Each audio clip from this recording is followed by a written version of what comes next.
ایمان والا جب اللہ اس کے رسول کا حکم سنتا ہے اپنے آپ کو جھکا لیتا ہے، اس پہ تعمیل شروع کر دیتا ہے، اس پہ اعتراض کو حرام اور کفر سمجھتا ہے۔ یہ ایمان کی نشانی ہے۔ اللہ کا حکم آ گیا، جی اللہ کا حکم آ گیا، بس دل مانے نہ مانے، دماغ اس کو قبول کرے نہ کرے، اللہ کا حکم ہے، میں نے منوانا ہے دل دماغ کو، اور چل پڑے۔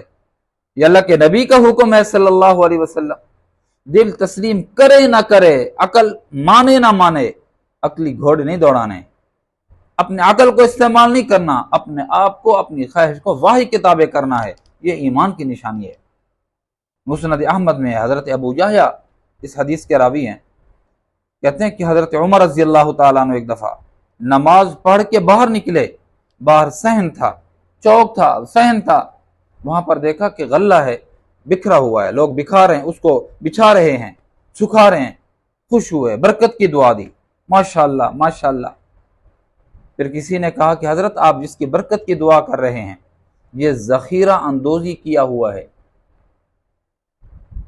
یہ دو آدمیوں کی مشترکہ کاوش ہے، اور انہوں نے اس کو سنبھال کے رکھا تھا تاکہ جب نرخ بڑھے گا تو اس کو بڑے پیمانے پر بڑے نرخ کے ساتھ اس کو فروخت کریں گے۔ آپ نے فرمایا یہ کس کا ہے؟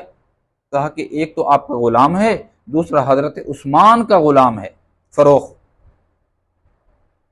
آپ نے ان کو بلایا، فرمایا بھئی یہ کیا کیا آپ نے؟ ذخیرہ اندوزی کی۔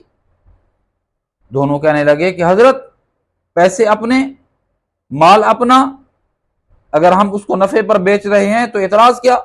فرمایا اللہ کے نبی صلی اللہ علیہ وسلم سے میں نے سنا کہ جو آدمی ذخیرہ اندوزی کرتا ہے، مال کو، غلے کو اس لیے دبا کے رکھتا ہے کہ جب لوگوں میں وہ موجود نہیں ہوگا ہم اس کو قیمت کے ساتھ بیچیں گے اور بڑے پیمانے پر قیمت لیں گے، تو اللہ کے نبی نے فرمایا اس آدمی پر مفلسی طاری ہو جائے گی یا اس کو جذام کی بیماری میں یہ مبتلا ہو جائے گا۔ فروخت نے تو کہا کہ توبہ توبہ الامان الحفیظ، میری تو توبہ ہے، لیکن حضرت کے غلام نے کہا، وہی دماغ لڑایا کہ اپنے پیسے ہیں، ہم نے رکھا ہوا تھا، اگر نفع کے ساتھ بیچ رہے ہیں تو اسلام کو کیا اعتراض ہے، آپ کو کیا اعتراض ہے، اللہ کے نبی کو کیا اعتراض ہے۔ ابو یحییٰ جو اس حدیث کے راوی ہیں وہ فرماتے ہیں ہم نے دیکھا وہی شخص جو اسلام پر، نبی علیہ السلام کے فرمان کو سننے کے بعد ان کے فرمان پر اعتراض کر رہا تھا، وہ جزامی بنا پھرتا تھا، اس کے جسم پر نشانات تھے اور اس کا جسم جو ہے نا وہ دانوں کی وجہ سے بدبو اور تعفن ہوتا، لوگ اس کے ساتھ جانے سے خار اور گن کھاتے تھے۔ اسلام کی جب بات آ جائے اس کو قبول کرنا یہ ایمان کی نشانی اور ایمان کا حصہ ہے۔